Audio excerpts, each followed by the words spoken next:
Pertamina, Pak Simon, beserta seluruh jajaran yang sudah hadir pada kesempatan hari ini. Kami mengapresiasi kehadiran panjenengan semua, dan kami mengapresiasi juga atas paparan dari Dirut Pertamina dan beserta beberapa jajarannya tadi soal kesiapan mudik lebaran, Pak. Tentu ini sedikit membuat tenang kami dan masyarakat Indonesia, Pak. Namun, innalillahi wa inna ilaihi roji'un, Pak. Di tengah bulan suci Ramadan, hari ini seluruh rakyat marah, Pak. Marah besar. Bahkan kami punya saudara, Pak, setiap hari, setiap ketemu kami selalu mengungkapkan kemarahannya.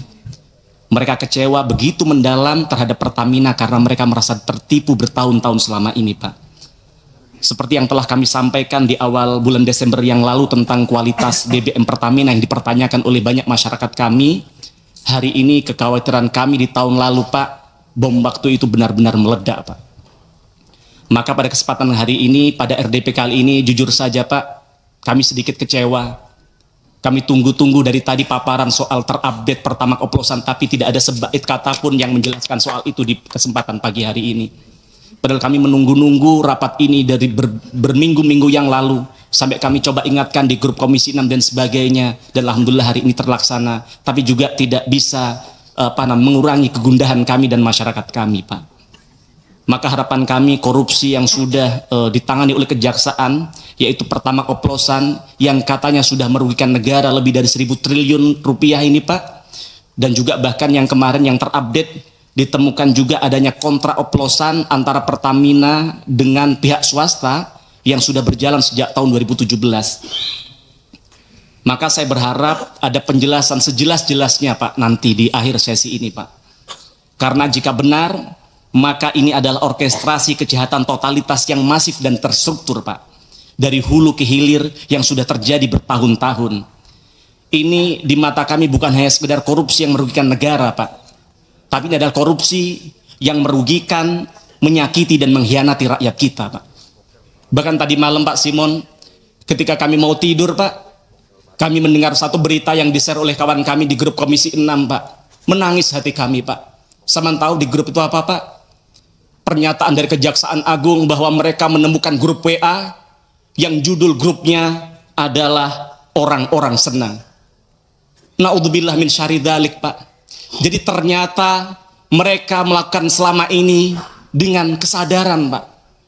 Dengan menari-nari di atas penderitaan rakyat, merampok bukan hanya dari negara tapi juga dari rakyat kami, Pak.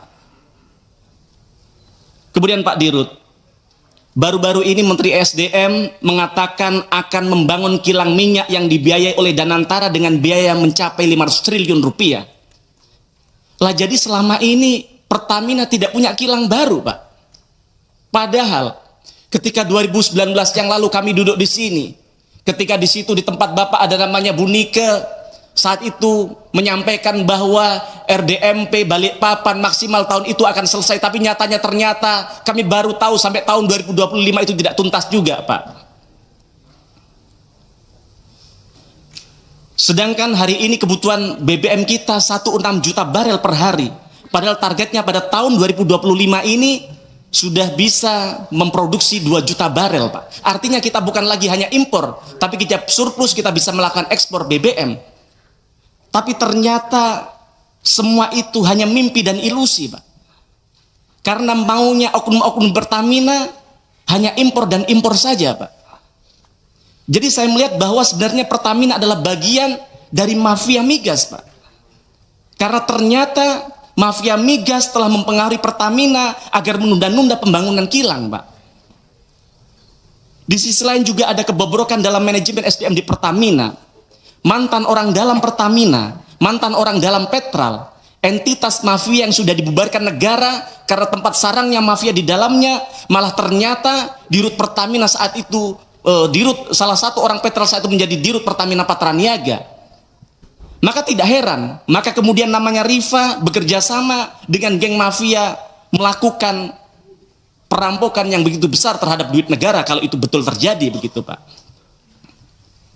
Kemudian yang kedua, Pak, heboh Pertamax oplosan saya rasa tidak cukup dengan hanya meminta maaf lalu seolah-olah dosa-dosa Pertamina selesai. Tidak. Lalu bagaimana dengan kerugian konsumen?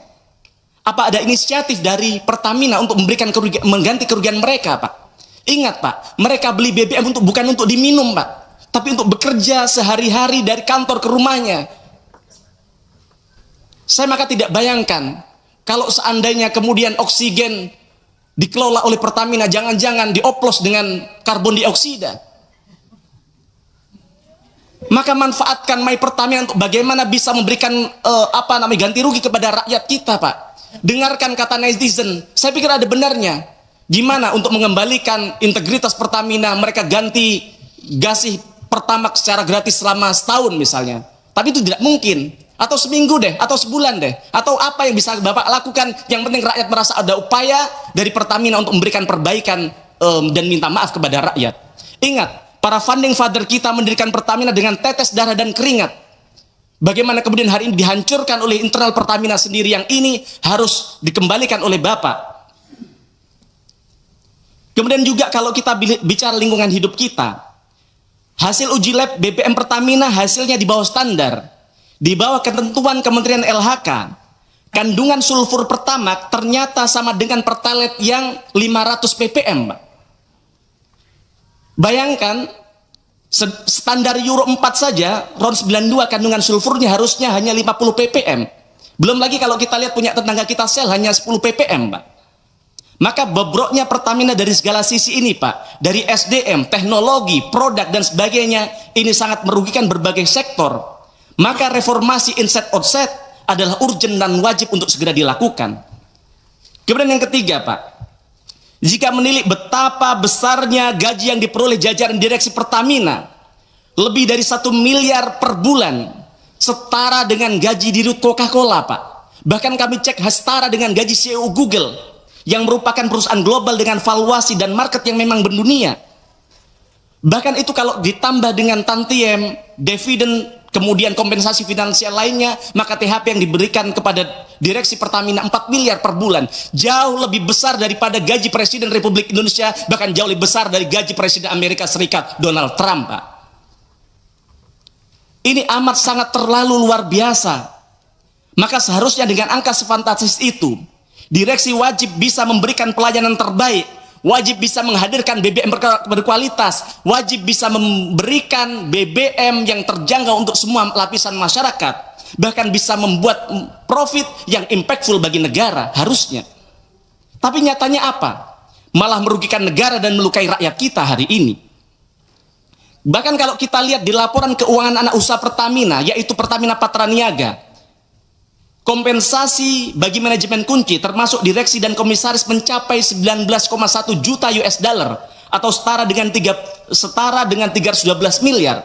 Bayangkan, duit sebanyak itu kalau dipakai untuk MBG misalnya, bisa memberikan makan kepada 31 juta anak kita, Pak. Atau kalau itu diberikan kepada para guru P3K, para CPNS kita yang diprank oleh negara hari ini, maka itu bisa mensejahterakan mereka sampai nunggu mereka menjadi PNS, Pak. Bukan bermaksud bagaimana, hanya mereminder, Pak. With great power comes great responsibility. Maka evaluasi manajemen beserta remunerasinya di BUMN ini sangat-sangat urgent untuk segera dilakukan. Kemudian yang keempat, Pak Dirut, karena itu saya mengusulkan kepada pimpinan DPR RI, kepada pimpinan Komisi 6, untuk bagaimana segera dibentuk panja BBM Pertamina. Karena jangan berhenti pada pion-pion yang sudah terjerumus ini, Pak. Jangan kemudian ini keluar dari mulut singa masuk ke kandang macan, Pak. Tetapi ini kesempatan untuk membersihkan Pertamina secara menyeluruh. Maka nanti kasihan juga kepada Danantara ketika mereka harus memikul beban berat, karena ternyata Pertamina sebagai BUMN terbesar ternyata boncos dan gembos, Pak. Maka melalui pansus BBM ini kita bisa panggil mantan direksi Pertamina Pak Ahok, yang beliau juga mengkonfirmasi bahwa kalau diundang di tempat ini beliau akan hadir. Kita akan undang mantan komisaris, begitu juga mantan dirut Pertamina Bu Nike, begitu juga mantan dirut-dirut di era ketika dulu Petrol dibubarkan misalnya, Pak. Kita juga bisa memanggil produsen booster RON BBM. Jangan-jangan memang Pertamax adalah Pertalite yang diberikan booster. Maka di kesempatan ini juga saya membantah pernyataan PLT Dirut Pertamina Patraniaga ketika rapat dengan Komisi 12. Beliau menyatakan bahwa tidak ada aditif yang bisa menambah RON. Kenyataannya, Pak PLT, Kenyataannya ketika Bapak buka Google, ketika Bapak buka e-commerce, banyak sekali perusahaan yang kredibel, yang menjual aditif, yang menjual booster, yang bahkan menjanjikan bisa menaikkan 5 poin. Misalnya dari ron 90 ke 95 yang jauh lebih besar dari Pertamax begitu. Maka saya sangat yakin masih banyak mafia, koruptor, penjahat lain yang masih bercokol di Pertamina ini. Mereka tinggal menunggu giliran saja untuk duduk pada posisi strategis. Yang artinya Pertamina tidak akan pernah sehat karena di dalam tubuhnya masih tersebar virus-virus yang dorman, sedang tidur dan menunggu time yang tepat untuk bangun, atau bahkan mereka bangun cuman belum ketahuan, Pak. Maka kami usulkan panja BBM Pertamina untuk segera dilakukan untuk mengusut dari hulu ke hilir, Pak, untuk melihat siapa saja yang terlibat dalam proses pengoplosan ini, Pak. Maka Bapak harus belajar dari Presiden Georgia. Bagaimana Georgia, Pak, saat itu adalah negara dengan polisi lalu lintas terkorup di dunia. Bagaimana kemudian dengan keberaniannya pemimpin Georgia mengambil satu sikap dalam semalam mereka memecat hampir seluruh polisi lalu lintasnya yang korup. Dunia kaget, bahkan rakyatnya sendiri takut, Pak. Takut apa? Takut kemudian ada instabilitas keamanan karena tidak ada polisi lalu lintas lagi. Tapi jangan tahu hari ini Georgia menjadi salah satu negara yang sukses dalam memberantas korupsi. Yang ini harus Bapak lakukan, Pak. Mohon maaf, mohon izin, tanpa mengurangi rasa hormat saya kepada Bapak. Di samping Bapak, Pak Alfian, beliau mantan Dirut Pertamina Patraniaga. Bapak percaya beliau tidak terlibat? Saya juga tidak percaya. Tapi kalau kita belajar di negara Jepang, terlibat tidak terlibat, harusnya Pak Alfian mengundurkan diri dari direksi Pertamina. Untuk membuktikan dulu Bapak benar-benar tidak terlibat, baru kemudian kalau mau masuk lagi silahkan. Kemudian, Pak, untuk menyelamatkan nama besar dan bertahap mengembalikan kepercayaan publik, setidaknya saya mengusulkan 2 hal, Pak. Yang pertama, Pak Dirut, saya mengapresiasi Anda ketika konferensi pers menyatakan permintaan maaf atas kejadian pertama oplosan. Tapi saya kira itu tidak cukup, Pak. Belum menunjukkan ketulusan hati Pertamina. Ini masih sekedar lip service semata, Pak. Jika memang Pertamina benar-benar minta maaf, maka harus melakukan taubatan nasuha. Harus menunjukkan bagaimana seluruh insan Pertamina itu tidak hanya meminta maaf secara lisan, tapi juga dari gestur, dari perbuatan, dan dari pelayanan yang dilakukan. Tidak cukup pula hanya mengganteng si bocil anaknya Deddy Corbuzier, Pak. Yang ini justru melecehkan, meremehkan, dan melukai hati rakyat. Juga tidak perlu mengendorse namanya Fitra Eri. Yang untung namanya Fitra Eri punya integritas. Karena dia tidak yakin ini tidak benar-benar terjadi, maka dia tidak mau melakukan. Tidak perlu juga bayar-bayar buzzer, Pak. Daripada anggaran Pertamina untuk bayar buzzer, untuk mengendorse anaknya Deddy Corbuzier, lebih baik uangnya untuk mengembalikan kerugian rakyat yang sudah mereka alami, Pak. Saya melihat perilaku insan Pertamina pasca Dirut minta maaf ya sama saja. Contohnya, itu Bukorsek Pertamina Patraniaga. Kami menyampaikan sesuatu secara resmi bahwa kami akan melakukan sidak fraksi PDI Perjuangan. Tapi ada balasan dari beliau, tidak ada. Mas Mufti, iya, aspirasi dari teman-teman sudah terlalu panjang. Sudah terlalu panjang ya, siap. Okay. Sebentar, Bu, saya sedikit lagi, tinggal monggo, dituntaskan. Okay, sebentar. Ya, sebentar. Okay. Sampai mana tadi? Nah, jadi maksud kami ada, Pak, harus ada permintaan maaf secara konkret kepada masyarakat. Yang kedua, Pak, tadi Bapak sampaikan bahwa Ramadan sudah dekat, mudik lebaran sudah dekat, begitu. Maka harapan kami Pertalite jumlah stoknya harus ditambah, karena kita tidak tahu apakah masyarakat kepercayaan terhadap Pertamax sudah pulih. Karena kalau tidak, mereka akan menganggap bahwa Pertamax hanya Pertalite yang tidak antri. Maka jangan sampai kemudian nanti di lapangan mereka rela antri, yang kemudian stok Pertalite akhirnya habis, begitu. Kemudian selanjutnya, Pak, saya minta komitmen dari Pak Dirut, berani dan mau tidak untuk input semua pengadaan di e-katalog LKPP, Pak. Karena kalau tidak, ya seperti kata saya tadi, ini hanya keluar dari mulut macan, masuk ke kandang buaya. Itu saja, mohon maaf, Pak. Ini bukan soal panjang dan lebar, tapi ini adalah soal nuansa kebatinan rakyat yang harus kami sampaikan di tempat ini. Matur nuwun, assalamualaikum warahmatullahi wabarakatuh.